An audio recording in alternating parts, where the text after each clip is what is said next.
കടവുളെ, ഞാൻ പേടിച്ചു പോയി. എവിടെയായിരുന്നു? ഒന്നും പറയണ്ട, ഒരു ഡോക്ടറെ കാണാൻ വേണ്ടി കാത്തിരുന്നതാ. ഗായത്രി, ഞാൻ വളരെ സീരിയസ് ആയിട്ട് പറയാണ്, ഇത് രണ്ടും കൂടി നടക്കുമെന്ന് എനിക്ക് തോന്നുന്നില്ല. ശരിയാ, എനിക്ക് പഠിക്കാൻ ഒരു ഇൻട്രസ്റ്റും ഇല്ല. അയ്യോ, പഠിക്കണ്ടെന്നല്ല ഞാൻ പറഞ്ഞത്. പിന്നെന്താ ഇപ്പൊ പറഞ്ഞത്? അയ്യടാ, രണ്ടും കൂടി നടക്കില്ല എന്ന് പറഞ്ഞത് എന്റെ കാര്യമാ. പ്രേമവും ജോലിയും രണ്ടും രണ്ട് ധ്രുവങ്ങളാ. അതൊക്കെ മനസ്സിലാക്കണമെങ്കിലേ അല്പം കോമൺ സെൻസ് വേണം.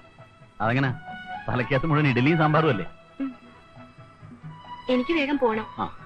ഞാൻ ടേപ്പ് ചെയ്തോണ്ടിരുന്നപ്പോ മാമി വന്നു. ഓഫ് ചെയ്യാൻ പറ്റിയില്ല. എന്നേക്കാൾ കൂടുതൽ മാമി പറഞ്ഞത് ഇതിലുള്ളത്. മാമിയുടെ ഡയലോഗ് കേൾക്കാനാണെങ്കിൽ എനിക്ക് കടയിൽ വന്നിരിക്കുമ്പോ കേട്ടാ പോരെ? എനിക്ക് ബസ് വരാൻ സമയം, ഞാൻ പോട്ടെ. ആ പൂവാലിന്റെ ശല്യം ഇപ്പോഴും ഉണ്ടോ? ഒന്നും പറയണ്ട, വലിയ ശല്യ, ദിവസമുണ്ട്. ഒരു ദിവസം ഞാനും വരാം, അന്നത്തോടെ അവസാനിപ്പിച്ചേക്കാം പോരെ?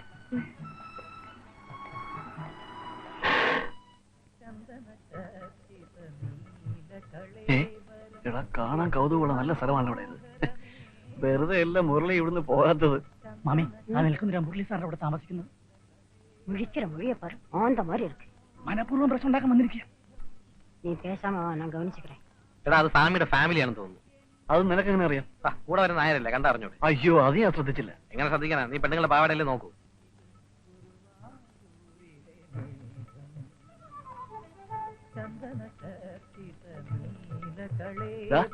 ആ കൊച്ചുപറ്റത്തിൽ കൊള്ളാമല്ലോടാ. എനിക്ക് ഭയങ്കര വിശപ്പ്. നമുക്ക് ഊണ് കഴിക്കാൻ പാം. പിന്നെ 12 മണിക്കല്ലേ ഊണ് കഴിക്കുന്നത്. നിന്റെ വിശപ്പ് എന്തിനാണെന്ന് എനിക്കറിയാം. നമുക്കൊന്ന് പോയി നോക്കാവുന്നേ. എനിക്ക് വിശപ്പില്ല, നീ പോയി കഴിക്കും. നിന്റെ വിശപ്പ് മാറട്ടെ. എന്നാ ഞാൻ പോയി ഐറ്റംസ് ഒക്കെ എങ്ങനെയുണ്ടെന്ന് നോക്കിട്ട് വരാം. ആ, ചെല്ല് ചെല്ല്. വെള്ളം തന്നട്ടെ. പോട്ടുകൊണ്ടിരിക്കുന്നു സ്വാമി.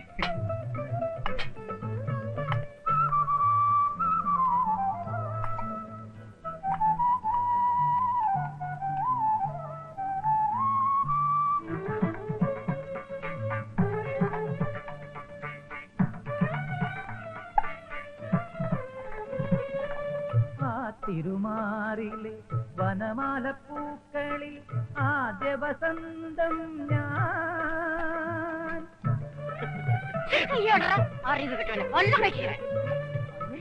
തിരുമാറിലെ വനമാല പൂക്കളിൽ ആദ്യ വസന്തം ഞാൻ. ആപദപങ്കജമാദ്യം വിടർത്തിയ സൂര്യപ്രകാശം. സ്പെഷ്യൽ എന്താ ഉള്ളത്? അയ്യേ, അതാർക്ക് വേണം? ഫിഷോ മട്ടണോ വല്ലതും ഉണ്ടോ? വെറുതെ ആളെ കളിയാക്കില്ല.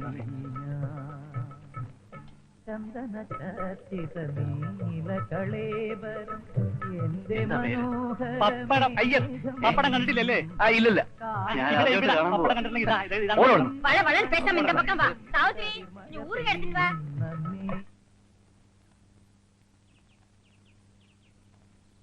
പിന്നെ മാഷില്ലേ? ആ, ഉണ്ട്. സ്വാമി ഇരിക്കും, ഞാൻ വിളിക്കാം.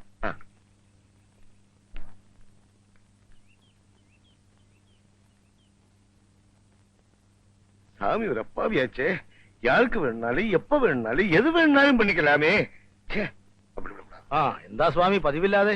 അല്ല, മാഷിനെ ഇന്ന് കടയിലോട്ടൊന്നും കണ്ടില്ല. അതെ, രാവിലെ എഴുന്നേറ്റപ്പോ മുതൽ കൈക്കും കാലിനൊക്കെ ഭയങ്കര വേദന. ഇന്ന് പുറത്തോട്ട് ഇറങ്ങിയില്ല.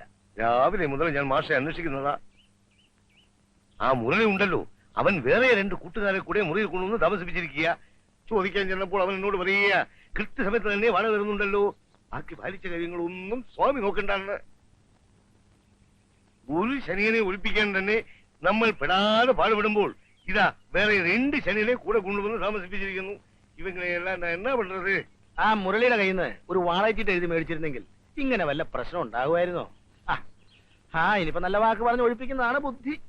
ഞാൻ സംസാരിക്കാൻ ചെന്നാൽ അവന് യാതൊരു വിലയുമില്ല. അവൻ മുതലോളിയും ഞാൻ വാടകക്കാരനുമാണെന്നാണ് അവന്റെ ഭാവം. എന്നാൽ സ്വാമി ഇനി അവനോടൊന്നും സംസാരിക്കണ്ട, അവനോട് ഞാനൊന്ന് സംസാരിച്ചു നോക്കാം. അതാ നല്ലത്. ഇന്ന് തന്നെ മാഷ് അവനെ പോയി ഒന്ന് കാണണം.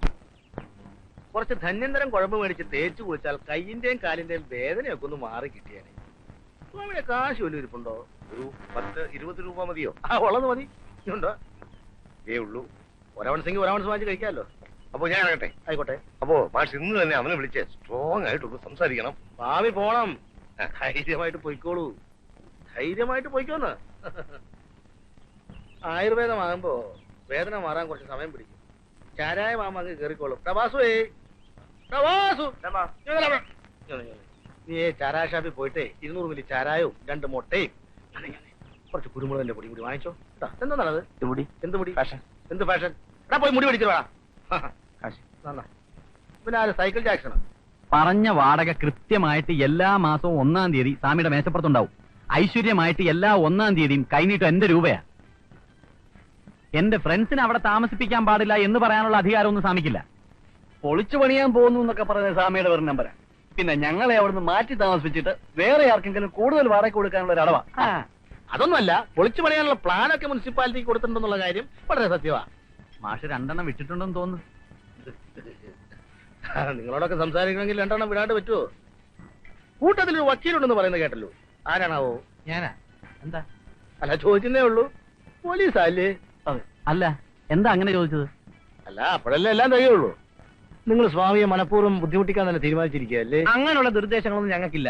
സ്വാമി എന്തെങ്കിലും ബഹളം വെച്ച് ഞങ്ങൾക്ക് അസൗകര്യങ്ങൾ ഉണ്ടാക്കണമെങ്കിൽ മുനിസിപ്പൽ റെന്റ് ആക്ട് അനുസരിച്ച് എന്ത് ചെയ്യണമെന്ന് എനിക്കറിയാം. വെറും 48 രൂപ ടാക്സ് കൊടുക്കുന്ന ആ ബിൽഡിങ്ങിന് വാടക ഇനത്തിൽ മുരളിയുടെ കയ്യിൽ നിന്ന് എത്ര രൂപ സ്വാമി വാങ്ങിക്കുന്നത് അറിയാമോ? I am an advocate. മറ്റുള്ളവർ സംസാരിക്കുന്ന രീതിയിൽ എന്നോട് സംസാരിക്കരുത്. ഒരാളെ കൊന്നിട്ട് വന്നാൽ പോലും കൊന്നിട്ടില്ല എന്ന് തെളിയിക്കുന്നവരാണ് വക്കീലന്മാർ. വക്കീൽമാർക്ക് മാത്രം വീട് വാടകയ്ക്ക് കൊടുക്കരുതെന്ന് പറയുന്നതിന്റെ കാര്യം ഇതാ. എനിക്കൊന്നേ പറയാനുള്ളൂ, സ്വാമി ഒരു പാവ. പ്രശ്നമൊന്നും ഉണ്ടാക്കാതെ ലോഡ്ജ് ഒഴിഞ്ഞു കൊടുക്കണമെന്നാണ് എന്റെ അഭിപ്രായം. അത് മാത്രം മാഷ് പറയണ്ട. That is impossible. Okay okay, ആയിക്കോട്ടെ.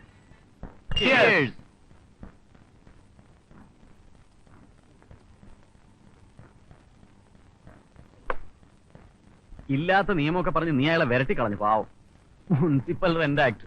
വക്കീലാണെന്ന് പറഞ്ഞ് വല്ല മണ്ടത്തരമൊക്കെ അടിക്കുന്നത് സൂക്ഷിച്ചു വേണം. എടാ, ഞാൻ പോലീസാണെന്ന് ചോദിച്ചപ്പോ നീ അല്ലാന്ന് പറഞ്ഞതിനാ. ആണെന്ന് പറഞ്ഞിരുന്നെങ്കിൽ ആ സ്വാമി ഒന്ന് വരട്ടാമായിരുന്നു. അങ്ങനെ ചില നമ്പർ ഇട്ടില്ലെങ്കിൽ ആ മാഷ് നമ്മളെ വരട്ടിയല്ലേ. അതെ, എടാ സ്വാമിയുടെ ഇളയ മകള് കൊള്ളാമല്ലോ. വീഴോ? ഒരു കാര്യം ഞാൻ പറഞ്ഞേക്കാം, നിന്റെ അഭ്യാസം ഒന്നും ഇവിടെ എടുക്കരുത്. ഇല്ല, ഇവിടെ വെച്ചെടുക്കുന്നില്ല. പുറത്ത് വെച്ചാകാമല്ലോ. ലക്ഷണം കണ്ടിട്ട് ഇവനെന്തോ ലൈൻ ഉണ്ടെന്ന് തോന്നുന്നു. ഓടാ, ഞാനിവിടെ വളരെ ഡീസന്റാ. വേണമെങ്കിൽ പ്രദേശത്തുള്ളവരോടൊന്ന് അന്വേഷിച്ചു നോക്ക്. ആ, അതൊക്കെ പോട്ടെ. സ്വാമിയുടെ മൂത്ത മകളോ? ഒരു പൂണൂലും കൂടെ ഇട്ട സ്വാമിയെ പോലെ തന്നെ ഇരിക്കും. നീ നിന്റെ പാട് നോക്കടാ. ഞാൻ ഇവ കാര്യങ്ങളൊന്നും ശ്രദ്ധിക്കാറില്ല. ഇവിടെയൊക്കെ നല്ല കുളിസിനുണ്ടാവും ചിലപ്പോ. ഒരു ബൈനാക്കുള്ളിൽ കിട്ടിയിരുന്നെങ്കിൽ. ഒന്നാക്കുന്നത് 2 ആയിക്കോട്ടെ.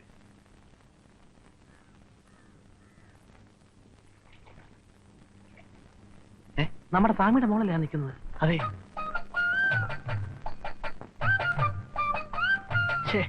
കുറച്ച് കഴിഞ്ഞ് വന്നിരുന്നെങ്കിൽ കുളി കാണാമായിരുന്നു. ഇനിയിപ്പോ വെള്ളത്തിൽ ഇറങ്ങില്ല. നീ ഇവിടെ നിൽക്കും, ഞാൻ പോയി മുട്ടിട്ട് വരാം. പിന്നെ നിനക്ക് നീന്താനൊക്കെ അറിയാമല്ലോ. സാധാരണ ഇവിടെ അടികൊണ്ട് വീഴുന്നവര് അങ്ങ് കടലിലാ പൊങ്ങുന്നത്.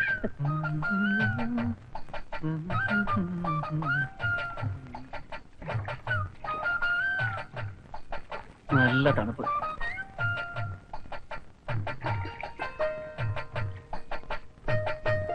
അല്ല, എന്നും ഇവിടാണോ കുളിക്കുന്നത്?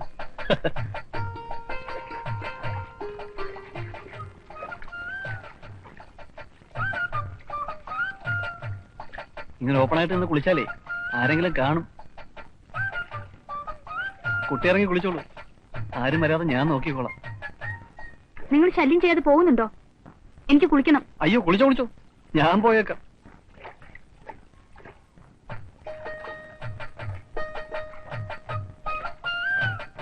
കുട്ടിയോട് എനിക്കൊരു കാര്യം പറയാനുണ്ടായിരുന്നു. കുട്ടിയെ കണ്ടത് മുതൽ എനിക്കൊരാഗ്രഹം.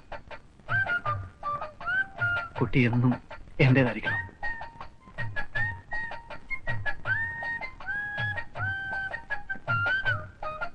ഈ പെരിയാറിന്റെ തീരത്തുകൂടി കൈകോർത്ത് പിടിച്ച് നടക്കാനും ഒരുമിച്ചിവിടെ മുങ്ങിക്കുളിക്കാനും എന്റെ മനസ്സ് വമ്പുകയാണ്. കുട്ടിയില്ലാത്തൊരു ജീവിതത്തെക്കുറിച്ച് എനിക്ക് ചിന്തിക്കാനാവില്ല. അയ്യോ, പോവാണോ? കുളിക്കുന്നില്ലേ?